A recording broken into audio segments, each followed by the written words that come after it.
안녕하세요. 77입니다. 이 시간은 제목에서 보셨듯이 패시브 하우스의 원조격인 주택. 근데 패시브 하우스는 어떻게 해서 나오게 됐냐 하면은, 자, 우리나라는 기후가 겨울과 여름 이제 온도 차이가 크고 사계절이 뚜렷합니다. 그래서 우리들은 쾌적한 그 온도가 있어요. 실내 그 온열 조건이 있는데, 그거를 만족하려니까 겨울에는 난방을 좀 해야 되고 여름에는 또 냉방을 해야 돼요. 뭐 이런 것 때문에 우리 보통 주택에서는 에너지가 사용되는데 그 에너지가 난방하는데 또는 뭐 냉방하는데 꽤 많이 들어갑니다. 요즘에 조명은 LED 조명을 쓰기 때문에 조명에 대한 뭐 에너지 전기 사용료는 아주 미미하죠.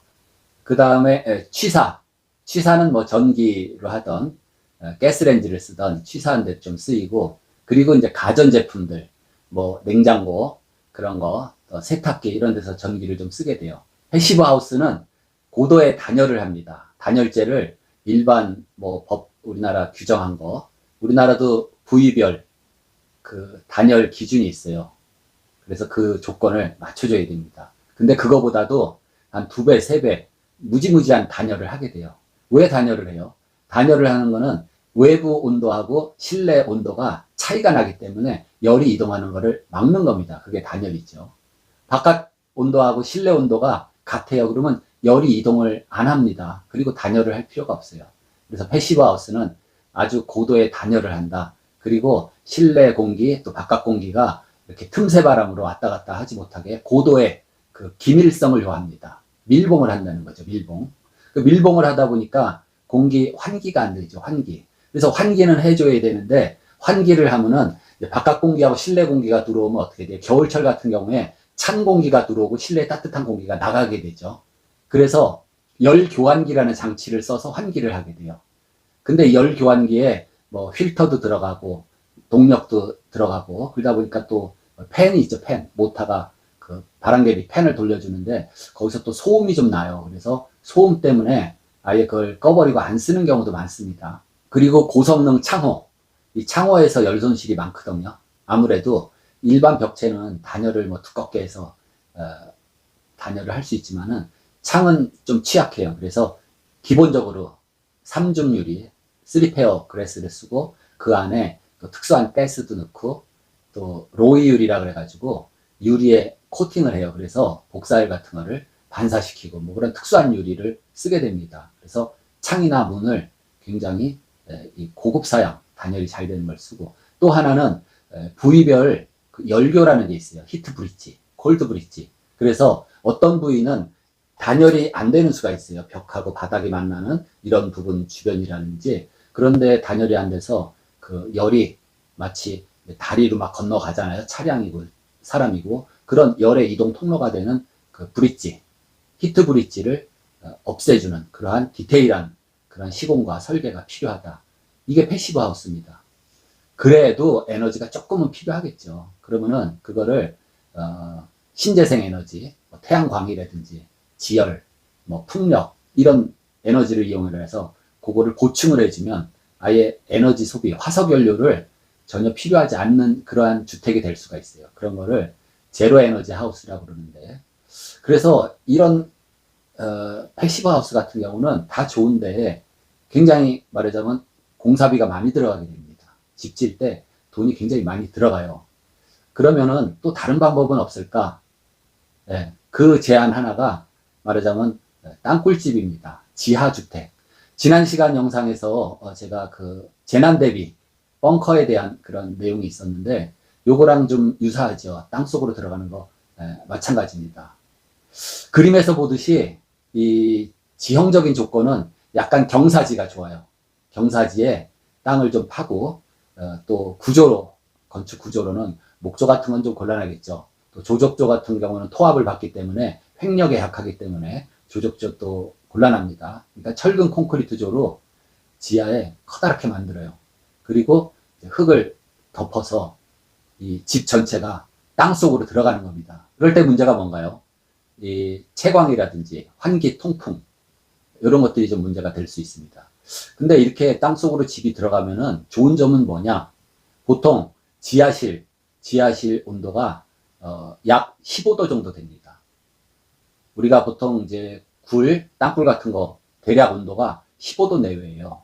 그래서 저쪽 서해안 쪽에 이렇게 토굴젖이라는 게 있어요. 새우젖이라든지 이런 거를 기존에 있던 땅굴에다가 저장을 해서 숙성을 시키는데 온도 변화도 없고 이 젓갈류가 숙성하기 좋은 한 15도씨를 연중 그렇게 유지를 하는 겁니다. 그래서 그게 이 시간의 핵심이에요. 땅속 온도가 지하실 온도가 15도다 이겁니다. 15도. 주택에서 이 에너지가 난방이라든지 겨울철, 여름철 냉방 여기에 에너지 비용이 많이 들어갑니다. 그렇기 때문에 이 지하 온도 15도라는 거 굉장히 중요해요. 그러면 우리가 보통 쾌적할 수 있는 실내 이 기온이 얼마 정도냐? 여름에는 약간 높죠. 한 26도에서 28도. 이 나라에서 권하는 거, 또 이 건축 설비 공학회에서 권하는 온도도 국가마다 학회마다 좀 다른데 여름철은 한 26도에서 28도. 그리고 겨울에는 조금 온도가 낮아서 18도 내지 20도. 요 정도가 겨울철 실내 기온이 권장되는 그런 온도입니다. 그래서 선진국들은 이미 뭐 미국, 유럽, 일본 이런 데들 보면은 겨울에 가면요 우리들이 가면은 굉장히 이렇게 추워요. 실내 기온이. 호텔도 마찬가지입니다. 왜냐하면 실내 기온이 한 18도, 20도예요. 겨울철에. 우리는 굉장히 실내 기온을 높게 하죠. 그리고 반팔을 입고 막 설치는데 그건 좀 곤란해요. 그래서 이런 점들이 핵심입니다. 그러면 겨울에 보통 일반 외기 온도가 겨울철 추울 때는 영하로 내려가죠. 영하 10도까지도 내려가는데 그러면 그 실내에서 우리가 요구하는 기온하고 실내 기온하고 차이가 굉장히 크게 나요. 바깥이 영하 10도인데 실내 요구하는 온도가 20도예요. 그러면 차이가 30도나 나죠. 30도. 그러면 30도의 실내 온도를 유지하기 위해서 에너지가 많이 들어가는 겁니다. 그리고 여름철에는 어떻게 돼요? 바깥 기온이 한 30도, 뭐 29도 막 오르내릴 때 그 실내에서 요구하는 온도는 한 26도. 여름철에는 뭐 그렇게 차이는 안 나더라도 에어컨을 또 가동을 해야 돼요. 그리고 우리나라 여름은 기온도 높지만 습도가 높기 때문에 에어 컨디셔닝을 함으로써 또 습도도 낮아지죠. 그래서 여기에 전기가 많이 들어가고 여름철 막 더위가 피크로 올라갈 때는 한전 전력이 딸릴 때가 있어요. 그래서 자, 국민 여러분 다 같이 좀 절전을 합시다. 뭐 이런 캠페인까지 하는데 지하 온도가 얼마나 그랬어요? 15도, 15도. 그러니까 여름철에는 아예 냉방이 필요 없어요. 과도하게 좀 온도가 낮죠. 15도 정도 되면은. 예. 그러면 문을 열어서 바깥 공기 좀 뜨뜻한 공기를 실내로 유입해야지 온도가 맞을 정도로. 예, 그렇습니다. 우리 주택에서 실내는 딱 실내 그 기온만 가지고 얘기를 할 수가 없어요. 그래서 온열 조건이라 그러는데 이 온열 조건이 대체로 이렇게 다 조화를 이뤄야 쾌적하게 그렇게 지낼 수가 있습니다. 이 쾌감하고는 좀 다른데 쾌적한 거. 쾌적하다는 거는 장시간 있어도 아주 편안한 상태. 그게 쾌적이라고 얘기를 할 수가 있어요. 쾌감이 오래 지속되면은 사망합니다. 죽어요. 예. 바깥에서 엄청 덥다고 막 헐레벌떡 뛰다가 집에 들어왔어요. 너무 덥잖아요. 그러니까 뭐 에어컨을 막 강냉으로 해놓고 잠이 들다지 그런 상태로 오래 있으면 이 냉방병에 걸리든지 저체온으로 잘못하면 죽을 수도 있어요. 그렇듯이 그러면 이 쾌적한 그 실내 온열 조건은 뭐가 있을까? 대체로 제가 잠깐 설명을 하면은 대표적인 게 이 기온입니다. 기온, 실내 기온. 그래서 여름엔 26도에서 뭐 28도, 겨울에는 18도에서 한 20도.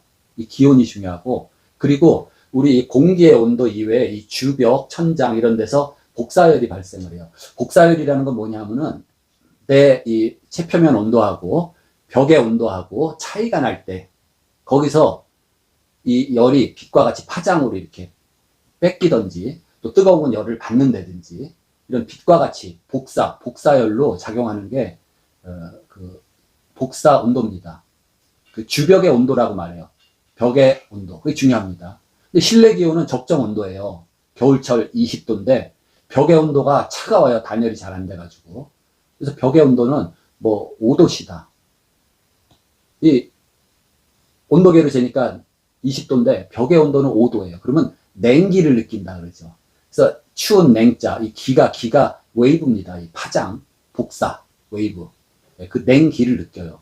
그 다음에 여름에 단열이 제대로 안 된 집, 오래된 집들을 보면은 특히 그 슬래브, 이 옥상 평평한 슬래브 콘크리트 집 같은 데는 오후가 되면서 콘크리트가 뜨겁게 달아오르잖아요. 실내 에어컨을 켰어요. 그래서 실내 기온은 한 25도, 26도 시원한데 이 천장 벽의 온도가 막 한 30도 이래요. 벽이 뜨끈뜨끈하단 말이에요. 그러면 거기서 열기가 느껴지는 거. 그게 복사 온도라고 합니다.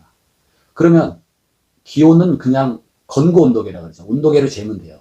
그러면 주벽에서 복사가 작용하는 온도계가 있어요. 그걸 잴 수 있는 온도계. 어떻게 생겼냐면은 그림에서 보듯이 이 직경 10cm짜리 새까망색 무광택 구리공이 있어요. 구리공. 거기에 일반 온도계가 이렇게 중심에 내려와 있습니다. 감원부가. 그러면 이 구리라는 거는 금속이고 검정색은 모든 파장을 흡수해요. 그렇기 때문에 주벽에서 오는 복사열을 이 글로브, 까만 구리공이 흡수를 해서 이 안에 온도에 영향을 줍니다. 그래서 주변이 차갑던지 덥던지 그러면 그 글로브 온도계가 온도를 나타내요. 그게 이제 주벽의 온도, 복사 온도입니다. 그 다음에 중요한 게 습도죠, 습도.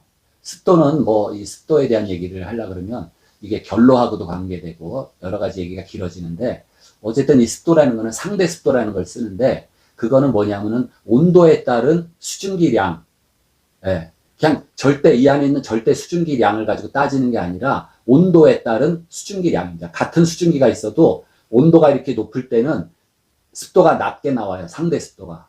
근데 같은 수증기량이 있는데 온도가 낮아요. 그러면은 습도가 높은 걸로 나옵니다. 상대 습도가. 그게 이제 상대 습도인데 우리가 보통 쾌적한 습도는 뭐 50% 상대 습도 50% 안팎이에요. 그 범위. 네. 또 하나 영향을 미치는 게 지금 뭐가 나왔어요. 자, 실내 기온, 그 다음에 주벽의 온도, 복사 온도, 그리고 습도, 상대 습도, 그 다음에 요거 하나가 기류라는 게 있어요. 기류. 실내에 이 공기가 딱 정체되어 있는 게 아니라 약간 공기가 이렇게 움직입니다. 약간 움직일 때 좋은데 그럼 얼만큼 공기가 이렇게 기류가 있어야 쾌적하냐 그러면 1초에 50cm. 그러니까 똑딱 1초 할 때, 자, 똑딱 할 때 여기까지 50cm면 똑딱 이런 정도의 바람이 움직이는 상태가 아주 쾌적하다 이겁니다. 그래서 천장이 높은 그런 실은 또 실링팬 같은 거를 이렇게 돌리기도 해요. 그래서 실내에 이렇게 기류가 좀 형성되게 그렇게 하고 또 마통풍이 되기도 하고 이렇게 해서 그런 네 가지 조건이 잘 조화가 되면은 쾌적하다. 이거는 물리적인 어떤 조건이고 그 다음에 개인적으로는 내가 옷을 얼마큼 두껍게 입었냐. 차기량이죠. 차기량. 이 차기량의 그 옷 입은 정도의 단위는 클로라는 단위를 씁니다. 클로. 그래서 옷을 두껍게 입으면 뭐 1.5 클로, 그 다음에 뭐 핫팬티를 입으면 0.5 클로, 뭐 이렇게 클로 값을 가지고 따지는데 그렇잖아요.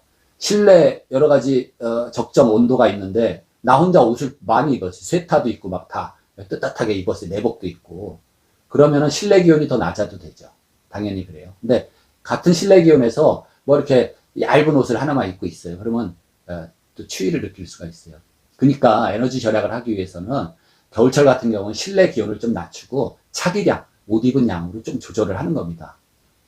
겨울에 내가 런닝 셔츠 하나만 입고 썰렁하다고 막 기름을 떼서 이 온도를 높이는 거는 국가적으로도 낭비예요. 그래서 겨울철에는 실내 기온을 좀 낮추고 쇠타를 하나 입고 그렇게 지내는 것도 바람직하다 이겁니다. 그리고 또 하나는 활동량입니다. 실내에서 이렇게 가만히 있을 때 하고 또 내가 뭐 막 움직이면서 뭐 바쁘게 뭐를 한다든지 그러면은 또 열이 나잖아요. 사람이 움직이면 열이 나는 겁니다. 그렇기 때문에 실내 온도를 거기에 따라서도 또 이렇게 쾌적한 온도가 달라질 수 있어요. 또 하나는 아주 개인적인 건데 이 지구 전체로 보면은 기후가 있죠. 기후. 인종별로 나라별로 이 열대에 사는 사람 또 저기 시베리아 뭐 툰드라 저쪽에 에스키모 이 추운 데 사는 사람들하고 다 달라요. 우리 지금 지산빌 남양주에 있는 지산빌 현장에 우간다에서 온 일꾼이 있어요. 원래는 영어 선생님인데 영어 선생님이 본국에서 여기 조금이니까 돈이 여기 와서 그냥 건축 일을 하는 거예요. 막일을 해요. 그러니까 좀 많이 벌죠. 한 달에 이제 자기 집에 자식도 있고 처도 있고 그러니까 뭐 한 돈을 꽤 많이 보낼 수가 있어서 여기 와서 고생을 합니다. 근데 그런 우간다 같은 아프리카에서 더운 지방에서 온 친구들은 조금만 추워도 아주 고통이에요. 그쵸? 더위는 좀 잘 견디겠죠. 그래서 이렇게 이제 그 나라별로 또 사람들마다 예? 그 달라요. 그렇기 때문에 저기 뭐 스리랑카 같은 데서는 갑자기 한파가 왔다가 한파라는 게 영상 한 5도 정도 돼요. 그걸 한파라 그래요. 그래가지고 그 온도에서 영상 5도, 4도에서 동사하는 사람들이 나오기도 하고 그렇습니다. 그래서 그런 점들이 좀 다르죠. 그러면 땅굴지 지하의 주택을 지을 때 어떠한 그 이런 위치, 배지라든지 어떻게 그러면 짓는 것이 가장 좋냐면은 일반적으로 이것도 마찬가지로 남향이 좋습니다. 남향이고 약간 경사가 져서 이렇게 경사 중에 묻히면 좋아요. 그래서 최소한 한 면 정도 또는 일부가 이렇게 배기로 이렇게 탁 터진 창이 있는 것도 괜찮습니다. 그 정도 돼도 충분한 그 지하의 15도씨를 만끽할 수가 있어요. 그리고 그 탁 터진 쪽 반대쪽에는 환기구를 하나 내주고 일부 그렇게 할 수가 있습니다. 그래서 흙을 두둑히 덮어요. 흙이 두께가 두꺼워지면서 굉장한 뭐 단열 효과뿐 아니라 그 자체가 지하는 15도라 그랬으니까 굉장히 유리한 겁니다. 그리고 덮어놓고 그 위에 뭐 잔디라든지 뭐 나무가 우거져도 괜찮고 꽃나무를 심어도 되고 여름에 뜨거울 때 이 잎사귀라든지 그런 것들은 햇빛을 받으면 어떻게 돼? 자기가 갖고 있는 수분을 증발시키면서 열이 안 올라가요. 맨땅, 아스팔트나 콘크리트 뭐 이런 거는 열 받으면 열 용량이 커서 점점 뜨거워 달아오르지만은 흙이 있고 또 흙 위에 식물이 있고 그러면 온도가 안 올라갑니다. 그래서 그런 이제 남측을 바라보는 경사지가 괜찮을 것이다. 그리고 약간 지형이 높아서 지하 수위라는 게 있어요. 지하 수위는 낮은 데만 있는 게 아니라 저 산에 올라가도 지하 그 수위가 적정 수위 수맥이 있습니다. 그래서 이렇게 너무 습하거나 질고 지하 수위가 이렇게 높지 않은데 말하자면 건조한 땅 그런 데가 좋겠죠. 그리고 땅이 또 잘못 파악을 해서 그게 안반 같은 돌덩어리가 있는 땅인데 거기다가 파고 지으려 그러면은 그 땅 파다가 암석을 파쇄하다가 돈과 시간이 다 소비가 됩니다. 근데 그런 땅은 안 되겠죠. 열의 이동은 실내외 온도차 거기에 따라서 열 이동이 되는데 이 지하주택은 어차피 15도씩 그런 온도를 유지하니까 굉장히 유리한 것 같아요. 여름에는 뭐 에어컨이 사실 필요 없습니다. 다만 여름에 바깥 공기가 이렇게 드나들다 보면 좀 습도가 높을 수가 있어요. 그러면은 제습기 하나 정도 틀 수 있을까? 그런 정도 하면 좋을 것 같아요. 그 다음에 이제 실내 벽이 15도씨라 그러면은 여름철 바깥에 한 30도 오르내릴 때 이 우리나라 같은 경우 굉장히 공기가 습도가 높습니다. 그래서 노점 온도라는 거 있어요. 근데 그 공기가 15도씨가 노점 온도 충분히 될 수가 있어요. 그렇기 때문에 거기 실내에 물방울들이 맺힐 수가 있습니다. 그렇기 때문에 이 땅속 주택, 지하 땅굴 집을 져도 실내부는 하나의 뭐죠? 석고보드라든지 단열 처리를 해서 겹벽을 만들어줘야 돼요. 그래서 지하에 콘크리트를 그냥 딱 치고 그대로 뭐 거기다가 미장을 하고 페인트만 해서 쓴다 그러면 여름에는 결로가 생길 수가 있다 이겁니다.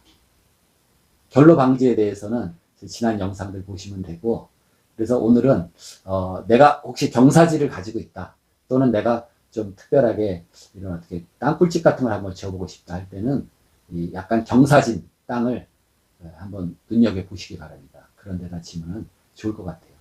그러면 자 내 터에 위로 지표면이죠. 지표면 위로 솟아나오는 게 아무것도 없어요. 건물이. 지표면 위로 1m 이상 올라온 부분이 있으면 그거는 건축 면적에 들어가요. 그렇지만은 1m 이상 뭐 튀어나오지 않았다. 그러면은 용적률 제로, 건폐율 제로입니다. 그리고 연면적은 지하 면적이 연면적이 되겠죠. 지난번 구독자가 한 80평 정도 짓고 싶다고 그러셨는데 80평 지을 수 있어요. 그러면 전체 연면적은 80평인데 지상층이 없죠. 용적률 건폐율하고 전혀 관계가 없어요. 그렇지만 내 대지 경계선 바깥으로 이렇게 나가면 안 됩니다. 지하라 그래서. 하다못해 기초판 자체도 남의 경계 밖으로 나가면 안 돼요. 내 경계 안에서 얼마든지 크게 질 수가 있다. 여름철에 냉방은 전혀 필요 없다. 오히려 좀 춥다. 그리고 겨울에는 기본이 15도니까 약 한 3도, 5도만 올려도 충분히 그 쾌적한 주택이 될 수 있다. 다만 환기 그리고 저 채광이 좀 부족하니까 LED 조명 같은 거 배치하시고 그러면 참 좋은 주택이 될 것 같아요. 그래서 흙을 많이 덮고 깊이 내려가면은 벙커가 되겠네요. 벙커. 예. 그래서 이런 땅굴집도 있다 하는 것을 소개를 했습니다. 다음 시간에 좀 더 좋은 정보를 가지고 찾아뵙겠습니다. 마치겠습니다.